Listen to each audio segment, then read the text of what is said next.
This world is all about branding and marketing. The number one branders in the universe is the United States. They made United States seem like it's the best place in the world to be.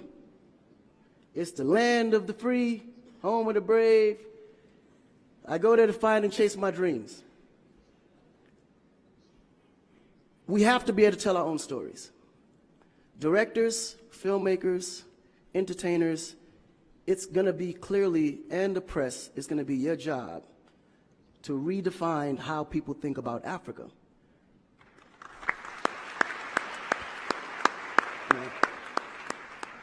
Because you're here, you see what's going on. You clearly can see in a vivid picture the good, the bad, and the ugly. What you choose to put out there is what the world is going to get. Because I can tell you right now, in Chicago alone, there's more people dying in Chicago than there was in the war in Iraq. But you would never see that. There's a lot of things that's happening in the U.S. that you would never see because they choose to show you what they want you to see for, you know? It's about country integrity. You have a certain reputation you have to keep. No one puts their family business out into the street. One of the problems we have in Africa is that when something happens, the press is quick to put out negative energy and quick to put out a negative story. And then that story goes on to internet, and other broadcasting systems take it, and they post it. So when you look at places like Kenya, for instance, that I know of, maybe what, 2 terrorist attacks? But it was everywhere. So now people was afraid to go to Kenya because somebody shot up the mall. But then when you look online, there was over 25,000 attacks in the U.S., but you only knew about maybe 5 or 6. So we have to really rebrand. And then when you look at how the world perceives Africa, they're right. You know, you see zebras, lions, tigers, bears. Oh my. You get to the point where you think Africa's just a big jungle. The images that they're showing of Africa is historical images. This is way before civilization. This is when they were still, you know, battling with spears, like times of Shaka Zulu. No, I'm serious. But then when you look at the U.S., they're showing Superman, Batman, you know? Where is our Superman? Where is our, like, Shaka Zulu should be a superhero today. Really. So we have to tell our own stories. I mean, even Jesus is white.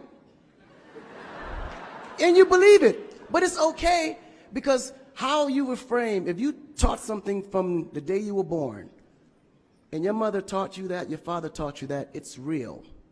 You never look at your mom and your dad as liars. But their mother and father taught them the same thing, because that's the kind of history that's put out for them to believe. Our history books in the U.S. is all white American history, culture that's been borrowed from other nations. But Africa have to teach the same history of our ancestors, the great things that they have accomplished. You know? And it's going to be the jobs of directors like yourself, filmmakers like yourself, to narrate that story. How do we want to be perceived? How do we want that story to be narrated to the rest of the world? This younger generation, we kind of figured it out. Because now, when you look at hip-hop in America, every rapper is rich. Gold chains, Bentleys, nice girls by the pool with bathing suits in his big mansion. And then, when the video's over, they get on their phone and call an Uber. They don't even come in the Bentley that you just saw in the TV. But you go to Nigeria, we got Wizkid, Davido, P-Square, all these guys driving a Bentley, Mercedes. They actually own those cars. That's the difference. But if we don't translate that, they will never know. They think we're going to leave the shoot and go home on a horse or a zebra. Because that's what they know. This is why African Americans are so afraid of Africa. You mention Africa, they start shaking. There's so much fear. They don't know how to translate that. It was just recent that people are now saying, yeah, man, you know what? I rock with Africans, man. You know what I'm saying? I want to do some collaborations, man. Yo, man, I need an Afrobeat remix, you know what I'm saying? But before, they'd be like, man, I don't know that dude. I'm not putting him on my record. So the younger generation is slowly understanding how you have to rebrand the culture, because the culture has adapted. They've actually took everything that we've created and made it look better. They made a superstar look like a superstar. When I look on TV and I see our biggest entertainers, they don't look like stars. That's why you can't really respect the entertainer. If a politician saw a singer, he'd just be like, oh, he's just a local singer. But if he go to that local singer's performance, he may sell out the stadium because he has a huge influence, but the image is not there. So we have to take the image as a huge accountability for ourselves and realize that Africa really does have a reputation. But if we allow our stories to be told, our stories will be told according to their agenda on what they need to be able to benefit from Africa. So we have to tell our story so we can be able to understand how we can utilize that story to benefit for our agenda. You know?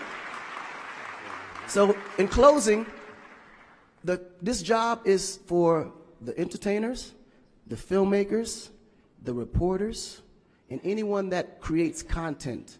We have to rebrand. And we have to rebrand it in the way that we see it and tell the story to where they can understand it, feel comfortable, and want to come here and invest. Right? To add to what Akon